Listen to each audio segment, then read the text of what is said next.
Salam sejahtera bagi kita semua. Terima kasih sudah bergabung dalam virtual tour Museum Purbakala Sangiran. Saya Timotius Surya, selama beberapa waktu ke depan akan menemani dan memandu saudara dalam virtual tour ini.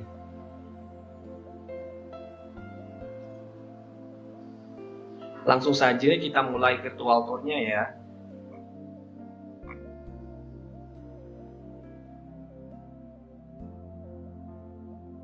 Baik, sekarang ini kita sedang berada di depan Museum Purbakala Sangiran. Di sini sudah ada Bapak Sukronedi selaku Kepala Museum Purbakala Sangiran. Selamat datang di Museum Manusia Purba Sangiran, The Homeland of Java Man. Terima kasih Pak Sukronedi atas sambutannya. Berikut adalah beberapa panduan dasar penggunaan virtual tour.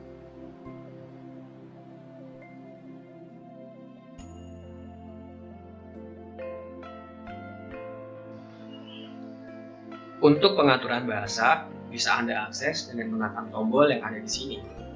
Untuk mengakses dana museum, Anda bisa melihatnya dengan menekan tombol yang ada di sini.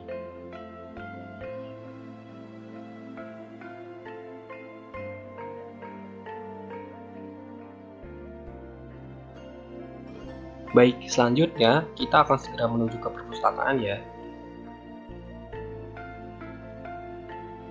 Sekarang kita sedang berada di perpustakaan.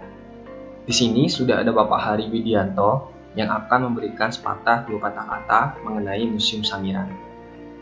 Museum Sangiran merupakan sebuah museum yang menggambarkan cerita tentang manusia purba yang kita berikan sebuah konotasi, The Homeland of Java Man. Karena di Sangiran inilah kita mendapatkan bukti-bukti mengenai manusia purba yang sangat terkenal di Java Man, sekitar lebih dari 50% populasi Homo erectus di dunia. Ini menggambarkan sebuah evolusi manusia, mulai yang paling tua sekitar 1,5 juta tahun yang lalu sampai kira-kira 150.000 tahun yang lalu. Dan ini juga dilengkapi dengan evolusi binatang, fauna, mulai dari 1,8 juta sampai 100.000 tahun yang lalu, evolusi budaya mulai dari 1,2 juta sampai kira-kira 300.000 tahun yang lalu. Jadi berbicara tentang situs Sangiran beserta museum situsnya, kita mendapatkan informasi mengenai evolusi manusia, budaya, binatang, dan juga lingkungannya selama tidak kurang dari 1 juta tahun yang lalu. Di sinilah kita mendapatkan gambaran mengenai manusia pertama di Jawa 1,5 juta tahun lalu sampai lahirnya Homo sapiens 15.000 tahun yang lalu. Sehingga museum situs ini menggambarkan sejarah panjang tentang kehidupan manusia. Dan karena ada di dalam situs, kita mendapatkan data-data yang terbaru dari hari ke hari. Apa yang direpresentasikan oleh museum ini sebetulnya hanya sekitar 30%. Yang 70% masih ada di dalam situs itu sendiri. Sehingga kita harus menampilkan temuan-temuan baru tadi yang biasanya ditemukan dalam 2 minggu sekali di sini, dan dalam sebuah penampilan secara temporer yang setelah kaji kita akan tampilkan secara permanen juga. Inilah ciri khas dari Museum Sangiran. Ini bukan merupakan museum yang statis, tapi ini adalah museum yang dinamis, museum yang saintifik. Karena temuan itu akan ditemukan terus dari bumi Sangiran ini, dari hari ke hari, dari bulan ke bulan, dari tahun ke tahun. Tidak pernah habis. The unfinished story of human life in the past, kira-kira demikian. Sebuah cerita mengenai kehidupan manusia di masa lalu yang tidak pernah habis. Karena kita masih punya banyak sekali data-data dari kehidupan mereka, mulai dari artefak, fosil binatang, dan juga perlapisan stratigrafi, perlapisan tanah sebagai sebuah tampilan cerita mengenai pengendapan mulai 2,4 juta tahun lalu sampai kira-kira 100.000 tahun yang lalu. Terima kasih Pak Hari atas penjelasannya. Baik saudara, selanjutnya kita akan segera menuju display area 1. Baik, sekarang ini kita sudah ada di display area 1. Display area 1 ini berisikan jenis-jenis kekayaan yang ditemukan di Sangiran, meliputi sejarah manusia dan lingkungannya pada masa prasejarah, berikut fosil-fosil fauna serta sisa-sisa kebudayaan yang ditinggalkannya. Langsung saja yuk kita masuk ke dalam. Baik, untuk yang pertama di area ini, kita bisa melihat mengenai sejarah kehidupan manusia dan lingkungannya. Dimulai dari sejarah pembentukan bumi, berbagai jenis batuan yang berkaitan dengan stratigrafi, berbagai jenis fosil fauna, serta evolusi manusia. Salah satu hal menarik yang bisa kita lihat di sini adalah replika dari tengkorak fosil Sangiran 17, fosil Homo erectus yang dinilai penting karena memiliki kelengkapan wajah yang cukup baik. Kemudian di sini kita juga bisa melihat fosil dari berbagai jenis fauna yang ditemukan di Sangiran, seperti misalnya fosil gajah purba yang bisa kita lihat di sini. Di Sangiran sendiri terdapat 3 jenis fosil gajah purba yang dapat ditemui, yakni Mastodon, Stegodon, dan Elephas. Ketiganya dapat dibedakan satu sama lain berdasarkan perbedaan struktur gigi dan juga gadinya. Mastodon memiliki gigi berjenis Bunodon, merupakan ciri khas omnivor, serta gading yang cenderung pendek dan lurus. Stegodon memiliki gigi berjenis Brachioodon, yang dapat digunakan untuk melumat dedaunan halus, serta gading panjang yang melengkung. Sedangkan Elephas memiliki gigi bertipe Hypsodon, yang dapat digunakan untuk mengunyah dedaunan dan biji-bijian keras, serta gading yang panjang dan lurus. Berkaitan dengan fosil gajah tadi, di sini kita juga bisa melihat kladogram evolusi gajah dari masa ke masa, dimulai dari Moe erythrium di kala Eosin hingga Elephas atau gajah Asia dan Loxodonta atau gajah Afrika di kala modern.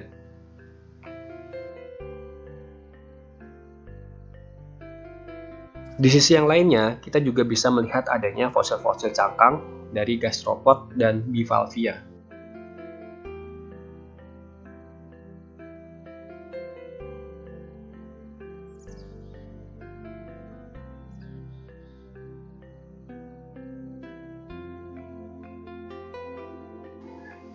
Selanjutnya, kita bisa melihat fosil buaya dan juga gavial, tepatnya Gavialis bengawanensis. Di sebelahnya, kita juga dapat kembali melihat fosil tengkorak gajah purba.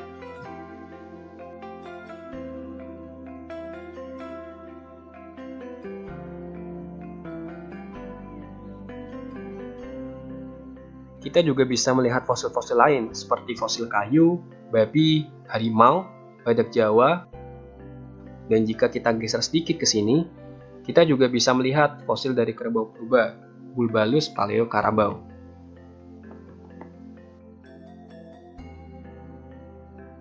Di sini kita dapat melihat diorama singkat yang menggambarkan cara hidup dari Homo erectus yang berbasis berburu dan juga meramu.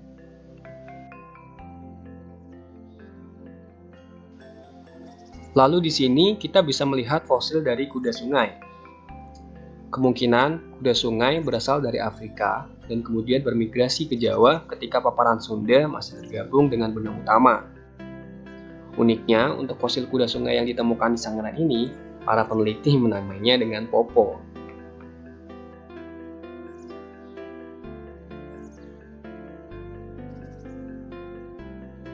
Di sini, kita bisa melihat sisa-sisa kebudayaan Homo erectus, dari yang berukuran masif seperti batu berbentuk bola yang digunakan untuk berburu, hingga yang berukuran kecil seperti batuan serpih yang biasa digunakan untuk mengolah hasil buruan.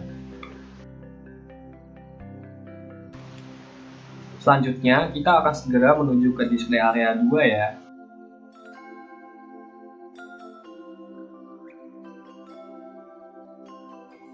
Baik, sekarang kita sedang berada di display area 2 yang bertemakan langkah-langkah kemanusiaan. Langsung saja kita masuk ke dalam ya.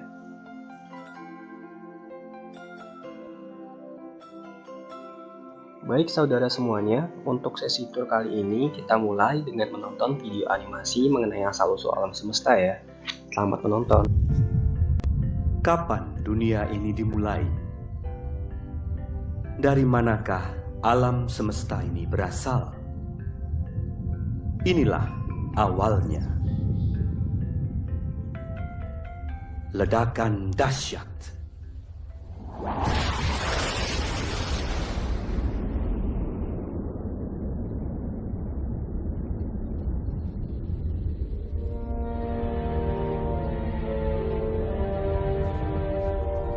Sekitar 12 miliar tahun yang lalu, terjadi suatu ledakan besar. Dengan suhu 10 juta sekstiliun derajat Celcius, ledakan itu mengakibatkan hempasan gelombang lautan elektron, quark, dan partikel-partikel lain yang sangat dahsyat. Semakin jauh terlontar, partikel-partikel itu mendingin dengan luar biasa cepat. Beberapa partikel bergabung dan membentuk unsur-unsur hidrogen dan helium. Kemudian disusul oleh unsur-unsur lain yang lebih berat seperti karbon, oksigen, dan besi.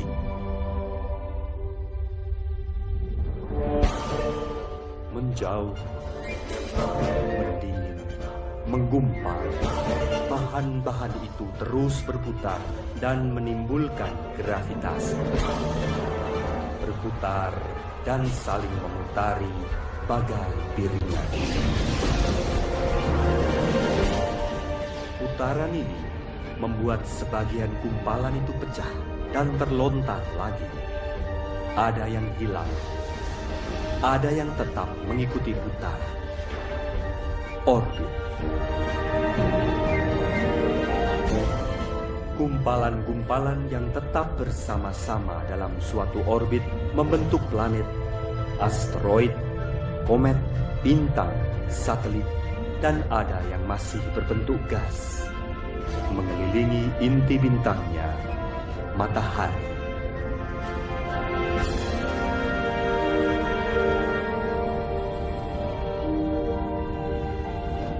Di sebuah tempat yang terbentuk lebih dari 4 miliar tahun yang lalu. Di dalam alam semesta yang entah berapa luasnya. Di antara lebih dari 125 miliar tata surya. Di dalam Bima Sakti. Di antara planet-planet yang lengkap dengan satelit-satelit dan debu-debu antariksanya, mengelilingi matahari. Di sini kita berdiri.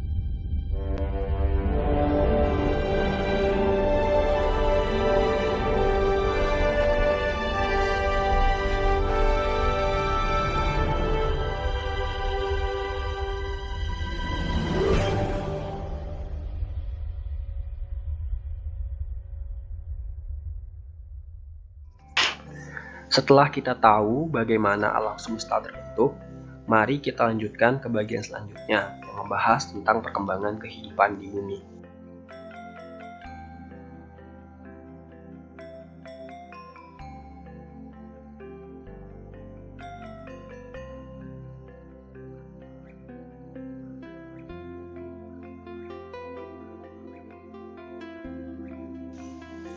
Berdasarkan skala waktu geologisnya, perkembangan kehidupan di bumi dapat dibagi ke dalam beberapa zaman.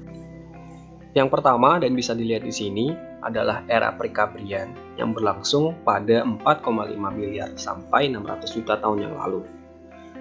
Pada zaman ini, kehidupan di bumi hanya berupa organisme bersel tunggal seperti alga dan bakteri yang hidup di lautan. Bukti dari kehidupan dari era ini adalah fosil stromatolith, yakni endapan koloni alga yang dapat ditemukan di sepanjang pesisir Australia.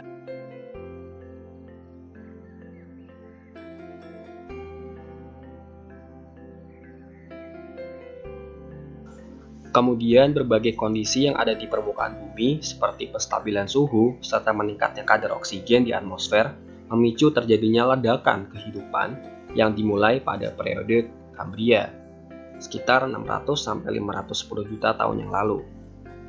Pada zaman ini muncul berbagai jenis invertebrata, meliputi porifera, moluska, hingga arthropod seperti trilobi.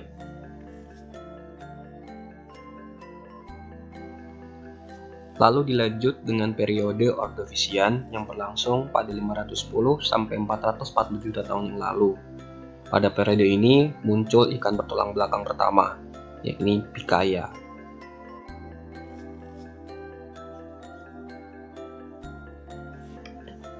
Kemudian memasuki periode Silurian yang terjadi 440 sampai 410 juta tahun yang lalu. Arthropods jenis kalian king dan moluska jenis cephalopod mulai muncul.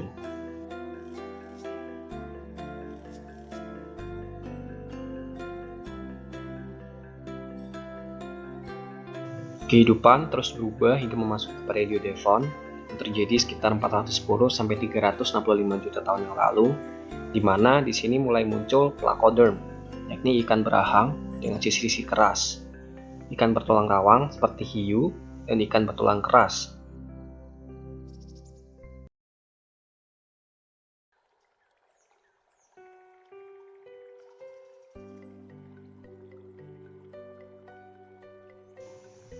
Memasuki periode karbon yang terjadi sekitar 365 sampai 290 juta tahun yang lalu, tumbuhan berspora mulai berevolusi dan membentuk hutan hujan yang sangat padat. Fosil tumbuhan pada periode ini nantinya akan berubah menjadi batu bara yang kini dimanfaatkan sebagai bahan bakar. Selain itu, berbagai fauna juga berkembang dengan pesat. Di laut, hiu mencapai masa keemasannya. Di darat, berbagai jenis arthropod melimpah dan berukuran sangat besar. Pada periode ini juga muncul amfibi dan juga reptil.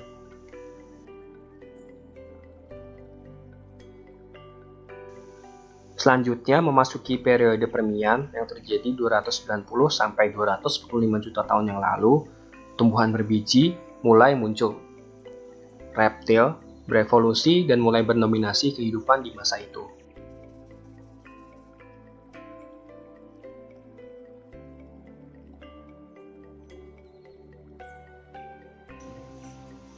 Kemudian setelah periode Permian berakhir, bumi memasuki zaman baru di mana reptil mencapai masa keemasannya.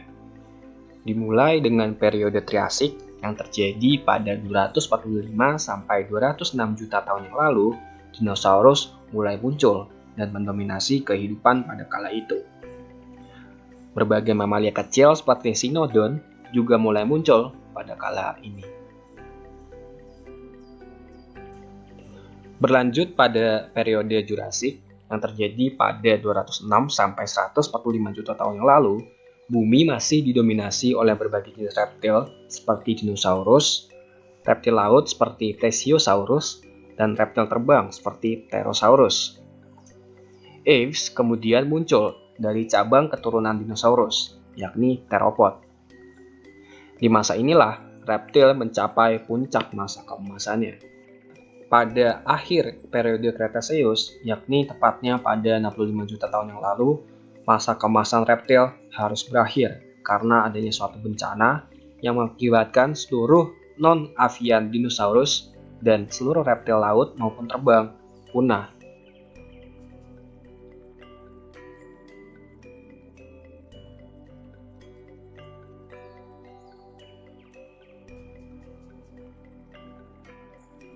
Kehidupan kemudian berlanjut ke kala Paleosin, di mana mamal mulai berkembang.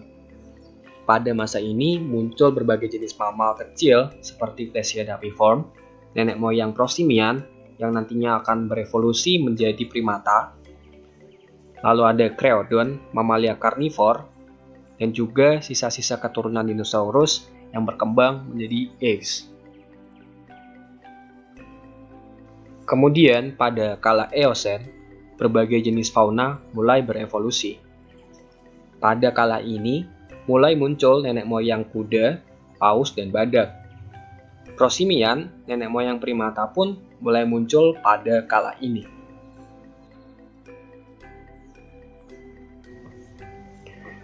Kondisi terus berubah, di mana pada zaman Oligosen, iklim menjadi semakin kering dan hutan mulai berubah menjadi sabana. Berbagai jenis terumputan mulai muncul dan menjadi suplai makanan penting bagi herbivore. Berbagai jenis mamalia seperti dalam keluarga kucing, beruang, pengerat, dan primata mulai berkembang pada kala ini. Memasuki kala Miosen, iklim menjadi kering dan dingin. Rumput yang menyebar dengan cepat menjadi sumber makanan penting bagi berbagai jenis herbivore untuk bermigrasi. Salah satunya adalah kuda yang sudah berevolusi menjadi berkuku satu pada kala ini. Selain itu, berbagai jenis mamal seperti nenek moyang gajah dan arthropoid juga muncul pada kala ini. Kemudian, pada kala Pliocene, bumi mulai mengalami glasiasi. Berbagai jenis hewan berbulu tebal seperti mamut dan Megatherium, nenek moyang kukang, muncul pada kala ini. Di wilayah Afrika yang masih hangat, muncul hominid pertama, Australopithecus afarensis. Kemudian pada kala Pleistocene, hewan-hewan yang ada sangatlah mirip dengan hewan yang ada sekarang. Perkembangan hominoid menjadi sangat pesat dan menyebar ke seluruh permukaan bumi. Homo erectus diperkirakan muncul pada kala ini.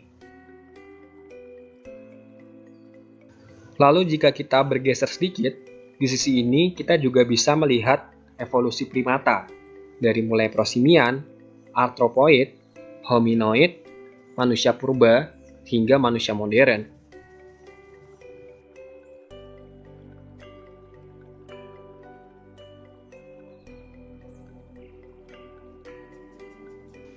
Baik, sekarang di sini kita bisa melihat perkembangan teori evolusi dan beberapa ahli yang berkontribusi di dalamnya.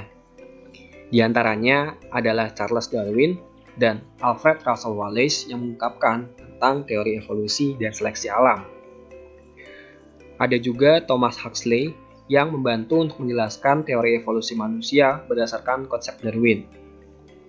Selain itu, ada pula Ernst Haeckel yang membuat klasifikasi makhluk hidup berdasarkan pola evolusi. Hingga yang terakhir ada Mendel yang mencetuskan hukum genetika yang dapat memperbaiki berbagai kekurangan teori Darwin.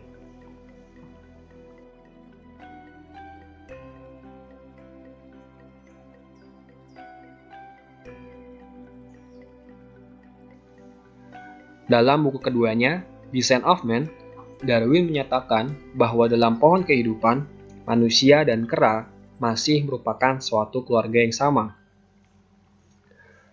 Namun, manusia bukan keturunan langsung dari monyet ataupun kera, karena manusia berada di dalam cabang yang berbeda dalam pohon kehidupan. Meski Darwin tidak pernah menyatakan bahwa manusia berasal dari kera, pada zaman itu banyak ilmuwan yang keliru memahami teori evolusi Darwin hingga teori itu sempat dicela di mana-mana karena saat itu belum ada bukti penemuan fosil makhluk setengah kera, setengah manusia yang dapat menjadi pelengkap mata rantai yang hilang atau missing link dalam teori Darwin. Mata rantai yang hilang ini belakangan coba dijawab ilmuwan Belanda Eugene Dubois. Pada 1887, Dubois sengaja mengajukan permohonan kepada pemerintah Belanda agar ditempatkan di Hindia Belanda sehingga bisa meneliti keberadaan fosil yang dapat menguji kebenaran teori Darwin. Dubois mengacu pada tulisan Darwin, Descent of Man, yang menyatakan bahwa nenek moyang manusia berkembang di daerah tropis karena manusia sudah kehilangan rambut-rambut di sekujur tubuhnya selama proses evolusi. Darwin menunjuk Afrika tropis, di mana terdapat habitat gorila dan simpanse. Namun, Dubois lebih sepakat dengan Alfred Russel Wallace, seorang pemikir teori evolusi lain yang menyebutkan bahwa asal-usul manusia lebih dekat kepada siamang dan orangutan yang habitat alaminya berada di Asia Tenggara. Dubois kemudian memulai penelitiannya pada 1888 dengan menelusuri gua-gua di Payakumbuh, Sumatera Barat. Namun, tak lama kemudian perhatiannya teralihkan ke Jawa, kala muncul temuan fosil Homo wajakensis atau manusia wajak oleh insinyur pertambangan Belanda B.D. van Rietschoten. Pada tahun 1891, Dubois menemukan fosil manusia berupa gigi, tulang paha, dan atap tempurung di Trinil dekat lembah sungai Bengawan Solo. Atap tengkorak yang ditemukan masih pendek dan memanjang ke belakang, serta diperkirakan memiliki kapasitas kurang dari 900 cc. Kapasitas ini ada di antara kera yang memiliki kapasitas otak paling besar 650 cc dan manusia yang memiliki kapasitas otak paling kecil 1200 cc. Dubois menyimpulkan bahwa makhluk tersebut adalah makhluk yang memiliki kapasitas otak di antara kera dan manusia, tetapi memiliki tulang paha modern yang lurus dan menandakan bahwa makhluk tersebut dapat berdiri tegak. Dubois meyakini fosil ini sebagai missing link dicari-cari. Dubois kemudian menamakan fosil itu sebagai Pithecanthropus erectus. Saat menerbitkan penemuannya di Belanda pada tahun 1894, Dubois menyatakan bahwa Pithecanthropus erectus yang bukan merupakan kera ataupun manusia adalah missing link dalam teori Darwin. Namun, komunitas sains Eropa bersikap skeptis dan tidak mengapresiasi penemuannya serta menganggap bahwa Dubois mencampurkan tengkorak manusia primitif dan tulang paha manusia modern. Hal ini sempat menyebabkan Dubois frustasi dan dalam waktu yang lama membuatnya untuk menolak memperlihatkan fosil temuannya kepada siapapun hingga 1923.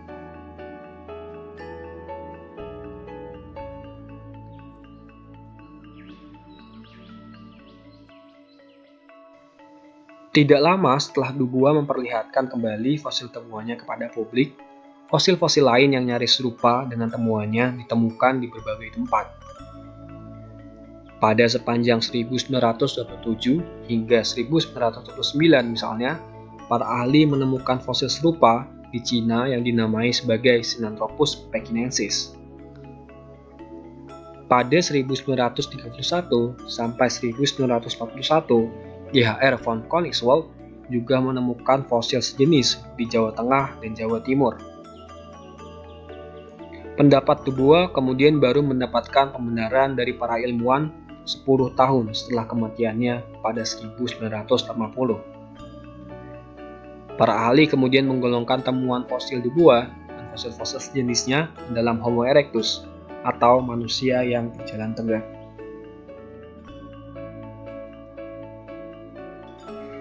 Situs Sangiran memaparkan sejarah kehidupan sejak 2 juta tahun hingga 200.000 tahun yang lalu pada kala Pliocene hingga Pleistosen Tengah. Berdasarkan stratigrafinya, lapisan tanah di Sangiran dapat dibagi ke dalam 4 formasi, yakni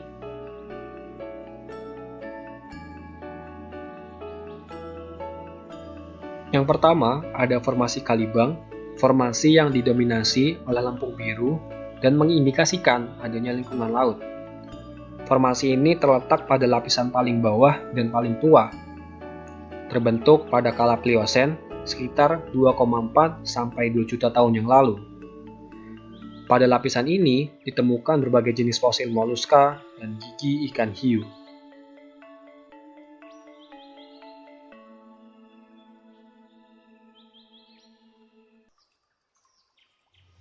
Yang kedua, ada formasi pucangan. Formasi yang didominasi oleh Brextilaharik di bagian bawah dan lampung hitam di bagian atas. Formasi pucangan ini terbentuk pada awal kala Pleistosen dan mengindikasikan adanya lingkungan berupa rawa atau hutan bakau. Pada formasi pucangan, banyak ditemukan fosil Homo erectus arkaik dan juga fosil vertebrata. Selain itu, juga banyak ditemukan sisa-sisa kebudayaan berupa alat-alat seperti batu serpih.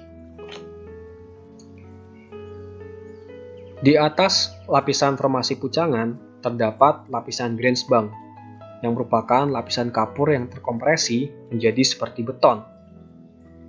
Lapisan ini terbentuk akibat pergerakan pegunungan kendeng yang ada di Pati dan Sangiran yang dahulunya terpisah oleh sebuah selat. Pada lapisan ini banyak ditemukan berbagai jenis fosil moluska dan juga foraminifera. Di atas lapisan Grensbank terdapat formasi Kabuh, formasi yang didominasi oleh pasir fluvial vulkanik dengan struktur silang dan mengindikasikan lingkungan berupa sabana yang dialiri banyak sungai. Formasi ini terbentuk pada kala Pleistosen Tengah Dan pada lapisan ini, banyak ditemukan fosil Homo erectus tipik dan juga fosil hewan-hewan brachispesies serta alat-alat batu. Yang keempat, yang ada di lapisan paling atas, ada formasi Notopuro. Formasi yang didominasi oleh breksi laharik, pasir vulkanik, tufa, dan batu apung, dan mengindikasikan lingkungan sabana dengan sungai yang sudah mengering, dan adanya aktivitas vulkanik dari gunung berapi di sekitarnya. Pada formasi ini, banyak ditemui alat serpih dan berbagai jenis fosil vertebrata, namun tidak ada fosil Homo erectus. Homo erectus diperkirakan muncul di Afrika dan kemudian mulai bermigrasi sekitar 2 juta tahun yang lalu. Ada yang menyebar ke arah utara menuju Eropa, dan ada pula yang menyebar ke arah Asia seperti Cina dan Asia Tenggara, termasuk Indonesia. Homo erectus dari luar Jawa kemungkinan bermigrasi pada kala Oligosen, di mana permukaan laut turun sehingga bagian paparan Sunda terangkat ke atas permukaan laut.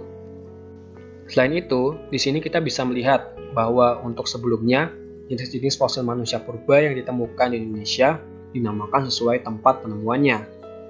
Namun kini, menurut klasifikasi modern, semuanya menjadi Homo erectus, yang mengalami 3 tingkatan evolusi, Homo erectus archaik, Homo erectus tipik, dan Homo erectus progresif. Homo erectus archaik merupakan Homo erectus paling tua yang ditemukan di lapisan lempung hitam formasi Pejangan dan juga lapisan Grensbank Sangiran. Homo erectus archaik memiliki rahang dan gigi yang besar serta volume otak yang hanya sebesar 800 hingga 900 cc.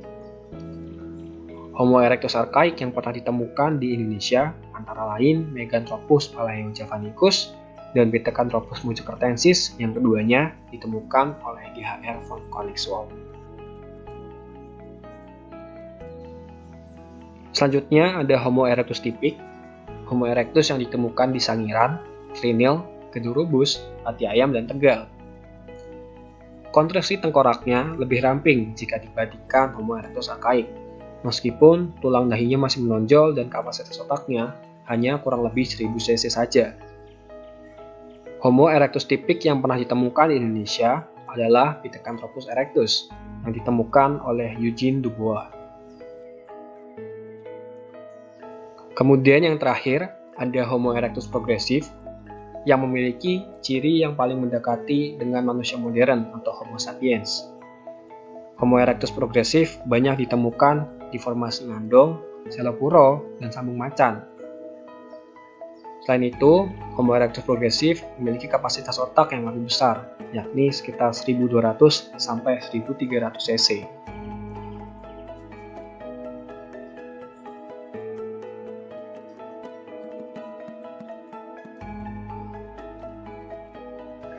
Manusia modern atau Homo sapiens diperkirakan muncul sekitar 250.000 sampai 100.000 tahun yang lalu di Afrika.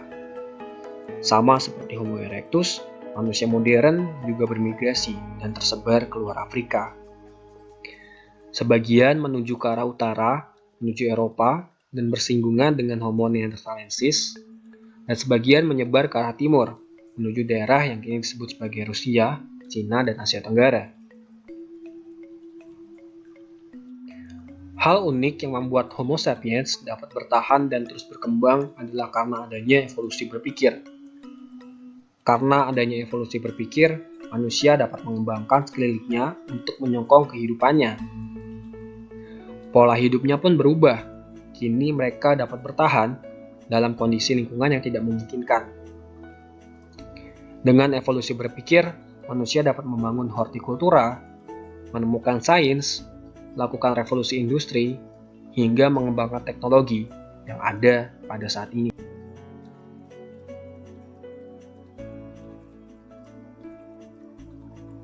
Saudara semuanya, setelah ini kita akan segera menuju ke display area 3 ya.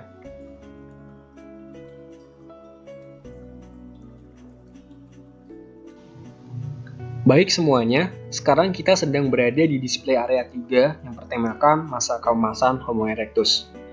Di sini kita bisa melihat berbagai macam replika dan diorama kehidupan manusia purba dan juga lingkungannya. Baik saudara, seperti yang bisa kita lihat, di sini ada rekonstruksi 3D dari fosil Sangiran 17. Fosil Homo erectus yang dinilai cukup penting bagi penelitian manusia purba karena masih memiliki kelengkapan struktur wajah yang cukup baik. Fosil ini ditemukan pada tahun 1929 oleh Tawi Kromo, seorang warga setempat di perbatasan formasi Kabuh dan Utopuro. 2 tahun kemudian, temuan ini dipublikasikan oleh S. Sartono dan pada tahun 2011, Elizabeth Daines dan timnya membantu membuat rekonstruksi 3D fosil Sangiran 17.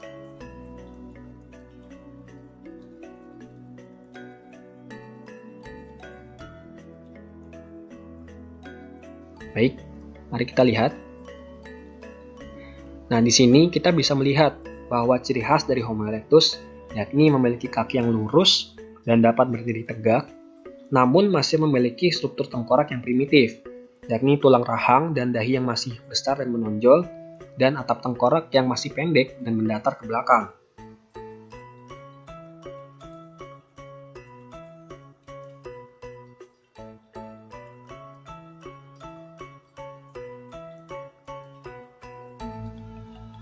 Baik, jika kita bergeser sedikit ke sini, kita bisa melihat diorama kehidupan Homo erectus beserta lingkungannya. Di sisi ini juga kita bisa melihat perkiraan suasana kehidupan di Sangiran pada kala itu.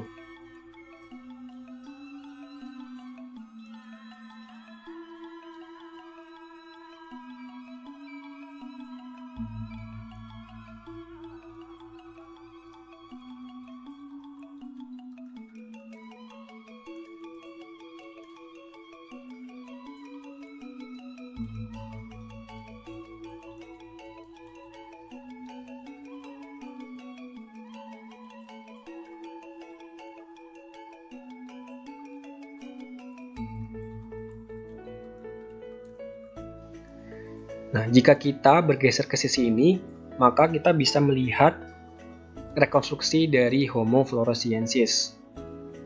Ternyata, selain Homo erectus yang ditemukan di Pulau Jawa, di wilayah lain Indonesia, fosil manusia purba juga dapat ditemukan, yakni di Pulau Flores, NTT. Fosil yang dinamakan Homo floresiensis ini ditemukan dalam lapisan tanah dalam Gua Liang Bua. Sejumlah ilmuwan menganggap bahwa Homo floresiensis merupakan spesies baru karena memiliki ciri yang sangat berbeda dari Homo erectus. Baik saudara, sepertinya kini kita sudah berada di ujung virtual tour. Terima kasih yang sebesar-besarnya saya ucapkan kepada Kementerian Pendidikan dan Kebudayaan yang sudah menyediakan platform virtual tour ini sehingga kami bisa terus belajar meski terkendala pandemi COVID-19. Terima kasih pula kepada semua penonton yang sudah menonton hingga akhir dan mohon maaf bila ada kekurangan dan kesalahan. Semoga bermanfaat.